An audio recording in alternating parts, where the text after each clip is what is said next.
Police ने कभी न कभी आपकी बाइक या फिर फोर व्हीलर को रुकवाकर उससे डायरेक्ट चाबी निकाल ली होगी। तो आप घबराए नहीं, और अब अगर इस तरह की हरकत कोई भी ट्रैफिक पुलिस वाला करता है तो आप उसके खिलाफ कार्रवाई भी कर सकते हैं। चलिए तो आज जानते हैं हम ऐसे ही कुछ इंटरेस्टिंग फैक्ट्स और लॉज जिनका जानना आपके लिए बहुत ही आवश्यक है और आम जीवन में आप उनका उपयोग भी कर सकते हैं। नमस्ते दोस्तों, मैं advocate Hemant Vijay, Rajasthan high court Jaipur, ABC advocates in black court channel में आपका हार्दिक स्वागत करता हूं। जैसा कि मैंने आपको वीडियो में शुरू में बताया, हम कहीं भी जा रहे होते हैं, पुलिस वाले हमारी गाड़ी को, चाहे वो टू व्हीलर हो या फोर व्हीलर हो, उसे रुकवा लेते हैं। रुकवा कर उसमें डायरेक्ट चाबी निकालते हैं। तो आप उनकी रिकॉर्डिंग कीजिए, रिकॉर्डिंग करके आप उसको कोर्ट में पेश कीजिए, उनके खिलाफ कार्रवाई होगी। मोटर व्हीकल एक्ट 2019 अमेंडमेंट में क्लियरली पुलिस वालों को ये डायरेक्शन दिया है कि आप किसी की भी गाड़ी से डायरेक्ट चाबी ना निकालें। अगर वो ट्रैफिक रूल्स की अवहेलना कर रहा है या उनको तोड़ रहा है, तब जाकर आप उसकी गाड़ी या डॉक्यूमेंट सीज कर सकते हैं। इसके अलावा अगर आपके पास लाइसेंस या आपके जो गाड़ी के डॉक्यूमेंट्स हैं, अगर वो आपके पास ऑनलाइन भी हैं, तो आप उनको भी दिखा सकते हैं। ऐसा नहीं कि पुलिस आपको जबरदस्ती रोके कि आपके पास ओरिजिनल डॉक्यूमेंट्स नहीं है। लेकिन हाँ, पुलिस वालों से बहस ना करें, झगड़े ना, क्योंकि उनके पास सीज करने का पावर होता है। अगर आपके पास एविडेंस है या प्रूफ है, फिर आप उनसे झगड़ सकते हैं, लड़ भी सकते हैं, कोई दिक्कत नहीं। आप उनको कोर्ट में पेश भी कर सकते हैं और उन पुलिस वालों के खिलाफ कार्रवाई डेफिनेटली होगी। और हाँ, अगर आपसे कोई भी ट्रैफिक रूल टूटा है और जैसे आपका ट्रैफिक रूल टूटा है, पुलिस ने आपको पकड़ लिया है, तो आप उनसे ई चालान के माध्यम से या चालान बुक के माध्यम से चालान भर के वहां से जा सकते हैं। चलिए आगे मैं बता रहा हूं आपको एक ऐसा इंटरेस्टिंग लॉ जिसकी जानकारी बहुत कम लोगों को होती है।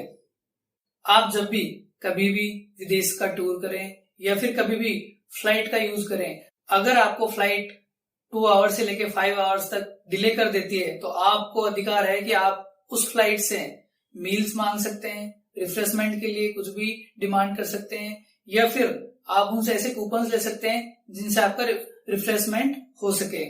और अगर वही फ्लाइट आपको 6 आवर्स और मोर डिले करती है, तो आप उनसे टिकट रिफंड और साथ ही उनसे अल्टरनेट फ्लाइट अरेंजमेंट के लिए भी कह सकते हैं। अगर वो ऐसा नहीं करते हैं, तो आप उसी समय एयरपोर्ट पर या फिर एयरलाइंस के वहां शिकायत कर सकते हैं। अगर वो दोनों भी आपकी शिकायत पर नहीं सुनते हैं, तो आप डीजीसीए में आप शिकायत कर सकते हैं। विद इन मंथ आपकी वो शिकायत का रिजोल्व कर देंगे। डीजीसीए का फुल फॉर्म है directorate general of civil aviation rules, जो कि फ्लाइट्स या एयरपोर्ट इनसे संबंधित रूल्स बनाती है। नेक्स्ट मैं आपको ऐसा ही एक और इंटरेस्टिंग फैक्ट्स बताने जा रहा हूं जिसकी जानकारी आपके लिए बहुत ही आवश्यक है। Union ministry of road transport and highways ने एक बेहतरीन स्कीम निकाली है, जिसके अंतर्गत अगर हाईवे पे कोई भी एक्सीडेंट होता है और उस एक्सीडेंट के बाद विक्टिम को कोई भी any person within 1 hour hospital पहुंचा देता है, उसको मेडिकल ट्रीटमेंट के लिए अवेलेबल करा देता है, तो उसको 5000 का कैश रिवॉर्ड दिया जाएगा। और हाँ, साथ ही मोटर व्हीकल एक्ट 2019 अमेंडमेंट के तहत सेक्शन 134 में उनको गुड स्मार्टन का टाइटल भी साथ ही दिया जाएगा। तो दोस्तों, कभी भी हाईवे पे अगर कोई एक्सीडेंट वगैरह रहे, तो आप गुड स्मार्टन की तरह काम करें और उसकी मदद करें। और साथ ही मिनिस्ट्री ने यह भी अनाउंस किया है कि 2026 तक हर साल टॉप 10 गुड स्मार्टन की लिस्ट बनाई जाए और उनको एडिशन में 1 लाख रुपए का कैश रिवॉर्ड हर साल दिया जाए। तो अगर कभी भी आप हाईवे पर रहें और अगर ऐसी कोई घटना होती है, तो कृपया कर उनकी मदद करें और गुड स्मार्टन का फर्ज निभाएं। चलिए एक और मैं ऐसा ही इंटरेस्टिंग फैक्ट्स आपको बता रहा हूं। आपके साथ भी या फिर आपके दोस्तों के साथ कभी न कभी ऐसा हुआ होगा कि कभी कोई बदमाश आते हैं, आपकी गाड़ी के साथ छेड़खानी करते हैं, उसके साथ उसका पंचर कर देते हैं या फिर उसकी हवा निकाल देते हैं, या फिर ऐसे ही कोई गाली गलौज करना या ऐसी कुछ मिसबिहेव करना जो कि मिसचीफ की कैटेगरी में आता हो, वो करते हैं। तो उनके खिलाफ आईपीसी के सेक्शन 425 एंड 426 के तहत कार्रवाई कर सकते हैं। और हाँ, आप उनको 3 महीने तक की जेल की हवा भी खिला सकते हैं। अगला ऐसा इंटरेस्टिंग फैक्ट्स है जिसके बारे में आपको जानकारी बहुत ही आवश्यक है। आप जब भी कभी रेस्टोरेंट में खाना खाने जाएं, अपनी फैमिली के साथ, दोस्तों के साथ या अकेले भी, तो वहां पर आपकी हेल्थ का ध्यान रखा जा रहा है या नहीं रखा जा रहा, इसका आपको पूरा ध्यान रखना है। अगर कोई भी रेस्टोरेंट आपके खाने में कुछ भी ऐसा अपशिष्ट या ऐसा कोई जीव या जिससे कि आपके हेल्थ को नुकसान पहुंच सकता है खाने में उनके में अगर मिलता है, तो उनके खिलाफ आप FSSAI में शिकायत कर सकते हैं और उनका रेस्टोरेंट सीज करवा सकते हैं। जैसे कि आपने सुना होगा कि जयपुर में राउत कचौरी मिष्ठान भंडार में थोड़े दिनों पहले एक छिपकली मिली थी, जिसमें FSSAI ने उनके खिलाफ कार्रवाई भी की और उनके खिलाफ जुर्माना भी लगाया। लास्ट एंड लीस्ट, ऐसा इंटरेस्टिंग फैक्ट्स या लॉ जिसकी जानकारी होना बहुत ही आवश्यक है।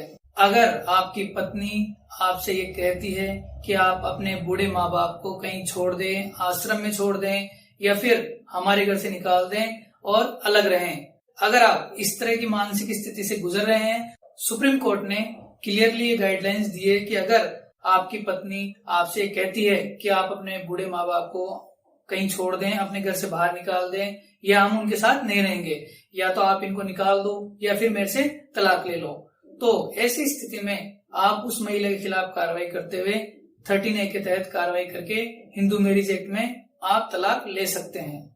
तो ये थे आज के कुछ इंटरेस्टिंग फैक्ट्स और जानकारी जो मैंने आपको दी है। उम्मीद है आपको ये जानकारी बहुत ही उपयोगी लगी होगी, और अगर आपको ये उपयोगी लगती है तो आप प्लीज चैनल को सब्सक्राइब कर दें और लाइक और शेयर कर दें। और अगर अन्य किसी विषय पर आपको जानकारी चाहिए तो आप कमेंट बॉक्स में मुझे लिखते रहिए, मैं आपके लिए और ऐसे ही इंटरेस्टिंग लॉज और फैक्ट्स की जानकारी लाता रहूंगा। Thank you.